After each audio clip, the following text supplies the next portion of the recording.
기도드리겠습니다.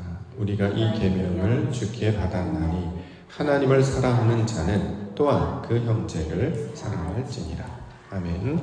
요한일서 4장 17절부터 21절까지 본문입니다. 하나님을 사랑하고 그 형제를 사랑할지니라.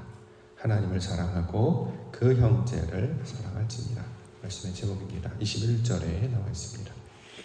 21절 말씀 보시면 우리가 이 계명을 주께 받았나니 하나님을 사랑하는 자는 또한 그 형제를 사랑할지니라.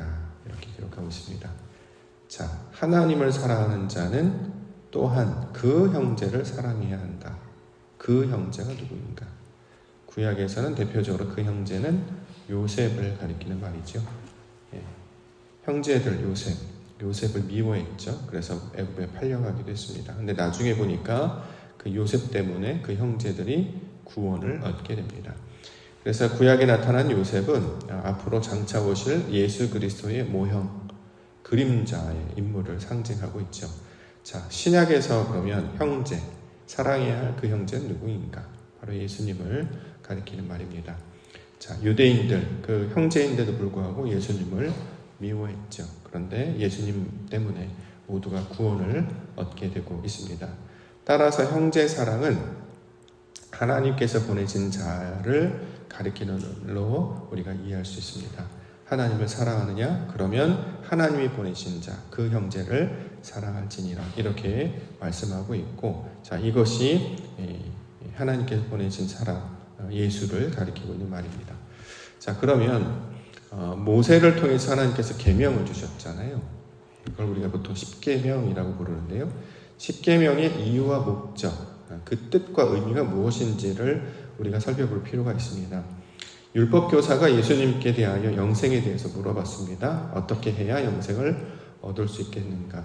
자, 그랬더니 예수님께서 너는 어떻게 읽고 있느냐? 어떻게 이해하고 있느냐를 다시 물어보시죠. 누가복음 10장 26절부터 예수께서 이르시되 율법에 무엇이라 기록되었으며 네가 어떻게 읽느냐? 대답하여 이르되 내 마음을 다하며 목숨을 다하며 힘을 다하며 뜻을 다하여 주 너의 하나님을 사랑하고 또한 내 이웃을 내 자신같이 사랑하라 하였나이다. 자, 율법의 목적, 하나님을 사랑하고 이웃을 사랑하라 라고 우리가 이제 배웠단 말이에요. 근데 문제는 뭐냐면 누가 내 이웃입니까? 라고 해서 이웃이 누구인지를 모른단 말이에요. 이웃을 사랑하라고 했는데 그것을 깨달음이었는데 이웃이 누구냐? 그랬더니 예수님께서 바로 이어서 강도 만난 자의 예화를 들려주시죠. 그래서 사마리아 사람이 그를 돕습니다. 그랬을 때 누가 내 이웃이냐라고 했더니 자비를 베푼 사람, 긍휼을 베푼 사람이 바로 내 이웃이다. 이렇게 이야기하고 있습니다. 자비, 긍휼, 우리가 알고 있는 히브리어 헤세드입니다. 은혜를 베푼 자가 내 이웃이 된다라는 거죠. 누가 은혜를 베풀 수 있겠습니까? 은혜를 아는 자, 은혜를 경험한 자, 은혜를 가지고 있는 자만이 그것을 다른 형제에게 베풀 수 있다라는 것이죠. 그래서 누가 은혜를 베풀고 누가 자비를 베풀고 누가 긍휼을 베푸는가, 그가 바로 이웃이 될 것이고 그가 바로 형제에 해당한다. 이렇게 이야기합니다. 요셉이 형제들에게 팔려가고 미움을 당했지만 나중에 은혜를 베풀잖아요. 그들에게 먹을 것을 주기도 하고 나중에 보복하지 않고 그들을 맞아줍니다. 예수님도 마찬가지죠. 형제들이 그를 미워하고 십자가에 못 박았으나 또 제자들이 그를 부인하고 다 떠나갔으나 그들에게 은혜를 베풀어 줍니다. 그래서 성경에서 말하는 이웃이라고 하는 것은 결국 은혜를 베푼 그 형제를 가리키는 말이고 그 형제는 결국 은혜를 베푸셨던 예수 그리스도를 가리키고 있는 말입니다. 그러면 하나님을 사랑하고 그 형제를 사랑한다라고 할 때 그 형제가 누가 되겠습니까? 예수님이 되겠죠. 하나님을 사랑하고 이웃을 사랑하라고 할 때 이웃이 누가 되겠습니까? 예수님이에요. 근데 우리는 하나님을 사랑하고 이웃을 사랑하면 이제 보통 십자가를 그렇게 이야기하잖아요. 위에 이렇게 길고 가르게 짧다 그래서 하나님을 사랑하고 이웃을 사랑한다. 이렇게 이제 우리가 지금까지 배워왔는데 사실 우리는 이웃을 사랑할 능력이 없어요. 우리에게 무슨 은혜가 있겠습니까? 우리는 욕망밖에 없죠. 본성과 욕망밖에 없어서 은혜라는 개념 자체를 잘 몰라요. 조금 하는 게 동정 정도, 불쌍히 여기는 정도만 있지 은혜를 베풀 수 있는 지경까지는 아니에요. 은혜는 하나님이 가지고 계신 속성이기 때문에 우리는 그것을 전달할 수가 없습니다. 그런데 그 은혜로우신, 은혜이신 주님께서 아들을 우리 가운데 보내주심이 은혜인데, 그가 말씀이 육신이 되어 우리 땅 가운데 은혜와 진리가 충만한 모습으로 임재하여 주셨단 말이죠. 근데 그가 우리와 결합해 주셨어요. 그래서 우리가 무엇인가 전하는 은혜는 내가 주는 게 아니고 그리스도께서 주시는 것입니다. 자, 이것을 우리가 기억해야 돼요. 그래서 우리가 예수님께 딱 붙어 있어야 된다. 그와 연합해야 된다. 십자가가 바로 연합하다라는 뜻으로 우리가 이걸 받았는데 예수님과 붙들려 있어야 된다라는 거죠. 그래야 은혜가 나갈 수 있고 사랑, 그가 전하시는 그것을 전하고 우리는 숟가락만 얹는 거예요. 그래서 그 영광을 우리도 같이 누리게 해주셨습니다. 하나님을 사랑하는 자, 그 형제를 사랑한다, 이 말씀을 계명의 목적과 의미로 듣고 예수님을 사랑하는 말씀이구나, 이것을 우리가 먼저 감당하기를 원합니다. 그래야 우리가 착각하지 않는단 말이죠. 우리가 마치 사랑을 할 수 있는 것처럼, 우리가 마치 은혜를 베풀 수 있는 것처럼 한단 말이죠. 근데 은혜는, 사랑은 우리가 하나님께서 주신 그 모습을 통해 배웠던 것처럼 다 주는 거잖아요. 다 줄 수 있습니까? 다 못 줘요. 내 거 챙겨놓는단 말이죠. 죽음, 그러니까 의인을 위하여 죽는 경우가 있다라고 로마서에 말을 해요. 그런데 죄인을 위해서 죽는 건 불가능하다.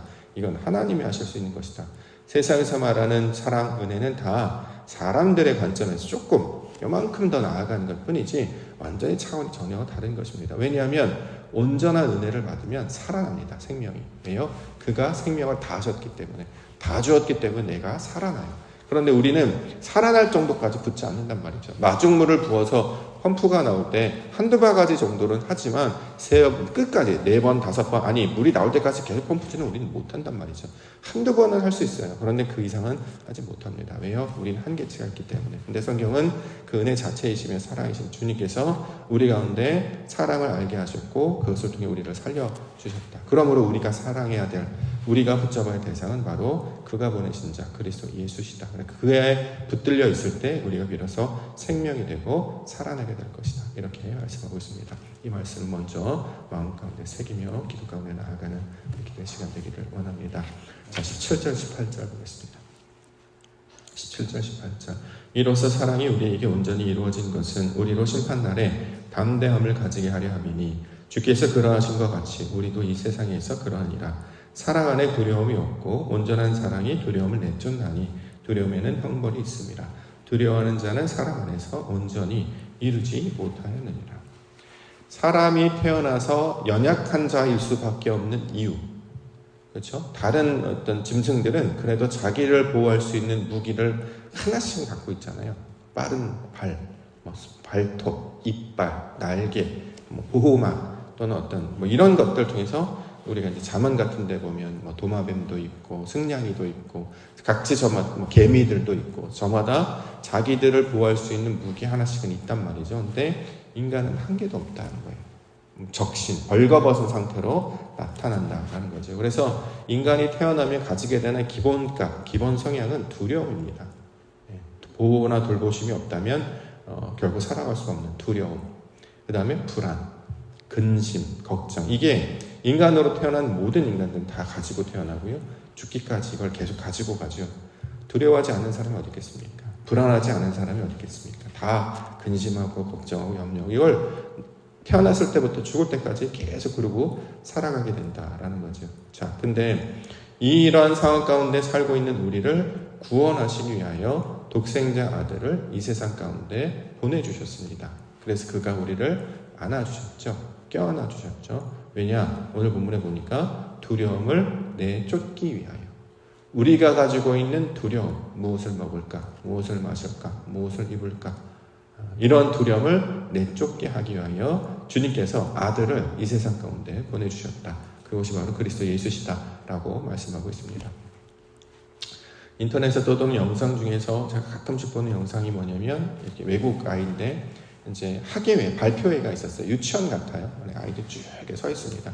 이제 노래를 하려고 애들이 막 서 있는데 한 여자아이가 클로즈업 됩니다. 그 클로즈업 된 여자아이가 계속 주변을 막 두리번 그러는 거예요. 왜냐하면 다른 친구들은 엄마 아빠가 다 와가지고 막 이렇게 하고 다 여기 섰어. 나 이제 잘할게. 막 저 지금 화이팅하고 막 사랑하는데 이 아이는 아직 부모님을 못 찾았는데 막 근심과 염려 가운데 막 주변을 두려워한 거예요. 그러다가 이제 카메라를 찍고 있는 엄마와 눈이 딱 마주친 거예요. 그랬더니 그 아이가 웃음이 확 펴지면서 너무 신나면서 그다음부터 확 씩씩하게 엄마 아빠 눈을 마주치고 노래하는 그 장면을 보게 됩니다. 혼자 있을 때는 불안하고 두렵고, 그런데 누군가 날 지켜보고 있고 그가 날 응원할 것이라는 것. 음이 틀려도 괜찮습니다. 가사를 까먹어도 괜찮습니다. 근데 그는 사랑의 눈빛으로 계속 나를 응원하고 끝까지 봐줄 거라는. 그래서 내가 여기 있다. 엄마 아빠 여기 있어. 나 여기 있어. 이렇게 얘기해 줄 때 그가 용기를 가지고 막 이렇게 표정이 살아난 그 너무나 예쁜 여자의 표정을 본 적이 있습니다. 가끔씩 보기도 하는데요.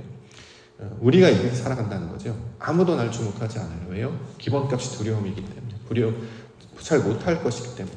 그래서 늘 불안하고 근심하고 염려하는데 하나님께서 자신을 드러나 보여주신 거예요.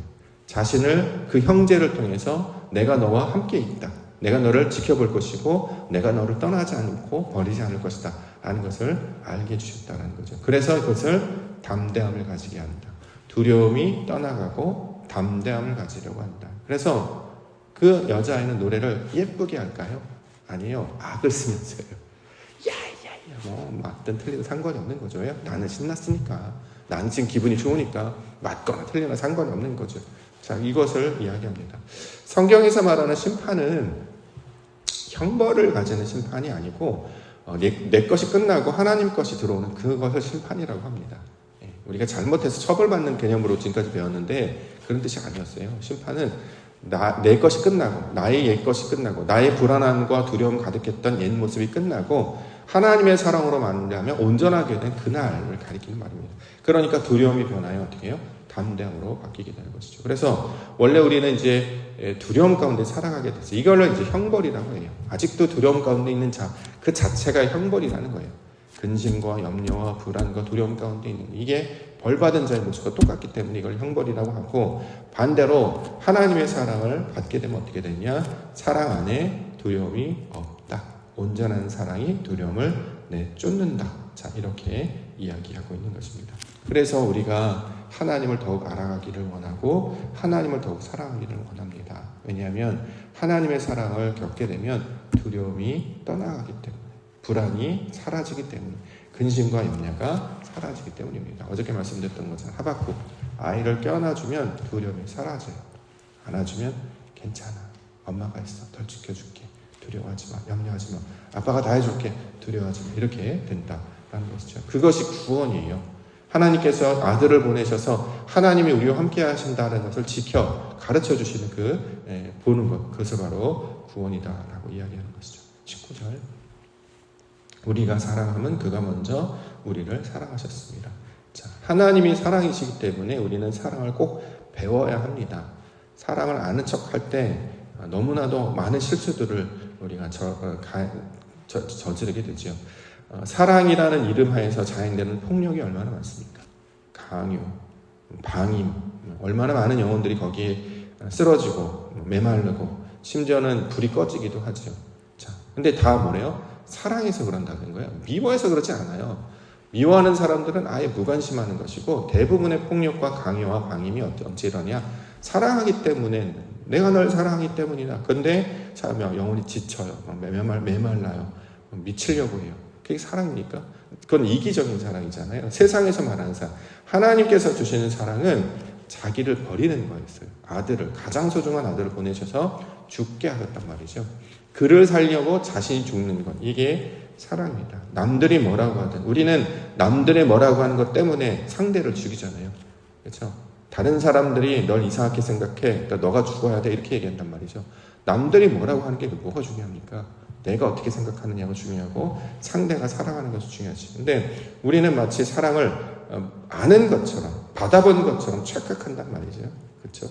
근데 사랑은 누구에게도 해야 되느냐? 하나님으로부터 배우셔야 합니다. 자, 그랬을 때 온전한 사랑이 우리 가운데 나타나게 될 것입니다. 우리가 사랑할 수 있게 된 것은 그가 먼저 우리를 사랑하셨기 때문이다. 이것은 순처이기도 합니다만, 사랑의 근원이 하나님으로부터 난 것이기 때문에 그로부터 배워야 하는 것임을 알게 하셨습니다. 그 사랑을 아들을 보내시는, 그 형제를 사랑하는 것으로 보내시는 것들로 우리가 받을 수 있어야 된단 말이죠. 그런데 형제들이 다른 형제들이 그 형제를 사랑했습니까? 예수님을 사랑했나요? 안 사랑했죠. 왜요? 못생겨서, 키가 작아서, 볼품이 없어서. 그렇죠? 그들은 말 타고 하얀 백마를 타고 에쿠스 그런 멋진 차를 몰고 긴 머리 휘날리며 180이 넘는 금발의 멋진 사람을 기대했는데 나귀 새끼를 타고 허름하고 볼품 키도 작고 얼굴도 까맣고 선한 것이 흠모할 모양도 풍채도 없는 그 사람이 떠벅떠벅 걸어와서 하나님 나라 이야기를 하니까 사람들은 자신들이 생각하는 모습과 다르니까 그들을 미워했죠. 그래서 십자가에 못 박아 죽어버렸습니다. 우리도 그런 거 아니겠습니까? 누군가 나귀 새끼를 타고 들어온다면 맞이하실 수 있겠습니까? 허름한 차림에 내 기대와 다르게 아무것도 가진 것이 없고 오직 하나님 사랑, 하나님에 관한 복음밖에 없는 사람이 우리 안에 걸어 들어온다면 우리가 그를 맞아줄 수 있을까요? 아니겠죠. 멋진 차를 타고 화려한 모습을 하고 등장하는, 그래서 풍채도 멋있고 그런 사람들을 우리는 더 기대하고 있었던 건 아니겠습니까? 근데 하나님의 사랑은 반대로 우리가 감당해야 될 것을 우리 가운데 가르쳐주고 있습니다. 그러므로 우리가 배울 수 있어야 된다라는 것이죠. 아낌없는 사랑, 다음없는 사랑, 하나님의 놀라운 사랑을 예수 그리스도를 사랑하심을 통해서 경험하실 수 있는 우리 성도님과 교회가 되기를 원합니다. 마지막으로 20절, 누구든지 하나님을 사랑하노라 하고 그 형제를 미워하면 이는 거짓말하는 자니 보는 바 그 형제를 사랑하지 아니하는 자는 보지 못하는 바 하나님을 사랑할 수 없느니라. 자, 그 형제를 미워하며, 그러니까 미움이라고 하는 것 자체가 있다는 게 자체가 이미 하나님을 사랑하지 않는단 말이죠. 하나님께서 우리에게 뭘 가르치셨냐면 하나님은 은혜, 자비, 그렇죠? 사랑 이런 걸 가르치셨잖아요. 그럼 배운 것이 은혜와 사랑이면 우리가 할 수 있는 게 은혜와 사랑이어야 합니다. 그런데 은혜와 사랑은 이해하지 않고 미움을 이야기한단 말이죠. 주님께서 우리에게 미워하라는 걸 가르쳐 주신 적이 없단 말이죠. 근데 그 미움이 어디서 났습니까? 기본값이에요, 기본값. 우리가 태어나면서부터 두려워하고 불안해하고 근심과 염려하고, 그러니까 형제를 미워해요. 그래서 성경에 나타나는 형제는 다 미워하잖아요. 가인이 아벨을 미워하잖아요. 그죠? 이스마엘과 이삭, 야곱과 에서가 야곱 미워하잖아요. 이게 형제 기본값. 지금도 마찬가지죠. 지금도 현세에서 하는데 형제들 중에 이렇게 가깝게 지내는 사람들이 많지 않습니다. 그냥 다 미워해요. 기본값이 원래 그런 거예요. 그렇게 왜 그러냐? 하나님을 모르기 때문에 그렇다는 거죠. 더 나아가서 사랑을 받아본 적이, 온전한 사랑이 무엇인지, 자비를 받아본 적이 없기 때문에, 은혜를 받아본 적이 없기 때문에, 다시 말해 배운 적이 없기 때문에 할 수도 없다라는 것이죠. 어린아이들 영상 중에 참 재밌는 게 뭐냐면 아이들은 화가 나잖아요. 그래 눈만 껌뻑껌뻑 떼요. 전 그게 너무 귀엽더라고요. 왜 그러냐면 어른들은 조금만 크면요, 아이들이 화가 나면 뭐 하면 욕합니다. 어디서 배웠는지 엄마나 아빠는 한 번도 그런 욕을 가르쳐 준 적이 없거든요. 근데 아이들은 어디서 배워왔는지 욕을 막 해요. 그러니까 세상에서 말하는 것들을 막 한단 말이죠. 근데 그보다 조금 더 어린, 그러니까 할 줄 아는 욕이 없는 아이들은 그냥 눈만 이렇게 쳐다보고 화는 나는데 말할 수가 없으니까 가만히 쳐다보고요. 그래서 눈으로 욕한다, 이제 댓글로 막 이렇게 써있더라고요. 하나님께 은혜를 받은 사람들은 배운 것이 없어요. 세상의 말이 없기 때문에. 그러면 나갈 수가 없는데, 아니 어디서 배워왔는지 다른 사람들 그렇게 미워합니까? 도대체 누구한테 배운 거예요? 교회에서 미워하라고 가르쳤나요? 하나님이 그렇게 자기 마음에 안 들면 가서 불러다 놓고 혼내고 소리치고 지적하고 비판하고 욕하고 이런 걸 가르쳤나요? 교회에서는 한 번도, 성경에서 한 번도 그런 일이 없거든요. 어떻게 했는데 마치 아이가 어디서 욕 배워같이 하는 것처럼. 반대로 하나님께 배운 것, 사랑한다는 이야기 해보신 적 있습니까? 너무 고맙다, 감사합니다, 당신 때문에 내가 삽니다, 우리 교회 큰 힘이 됩니다, 이런 말을 해보신 적이 있습니까? 그걸 더 많이 해야 되는데 오히려 그런 말은 잘 안 하면서 고맙습니다, 감사합니다, 내가 힘을 얻었습니다, 너무 귀합니다, 너무 소중합니다, 너무너무 이런 얘기는 하지 않고 이것이 맞다, 저것이 틀리다. 그러니까 왜 그러냐면 사랑을 받지 못해봤기 때문에. 한 번도 그런 얘기를 못 들어보니까 다른 사람한테 못한다는 거죠. 그런데 성경은 그것을 지적하고 있습니다. 형제를 사랑하고 아버지를 사랑해야 우리 안에 사랑이 열매로 그런 것들로 나아가게 된다. 그러므로 말씀이 우리를 깨워 다시 나아가는 것과 똑같죠. 우리는 언제 사랑을 받았느냐라고 할 수 있을지 모르지만 성경은 끊임없이 우리에게 하나님의 사랑을 말하고 있고 가르치고 있습니다. 그렇기 때문에 입술로부터, 손과 발로부터 그 연습을 시작하며 나아가야 할 것입니다.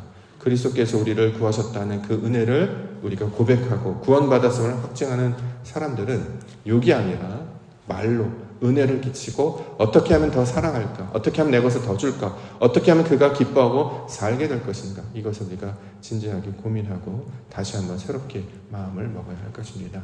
하나님을 사랑하는 자, 그 형제를 사랑하라. 왜요? 배운 게 사랑밖에 없기 때문에.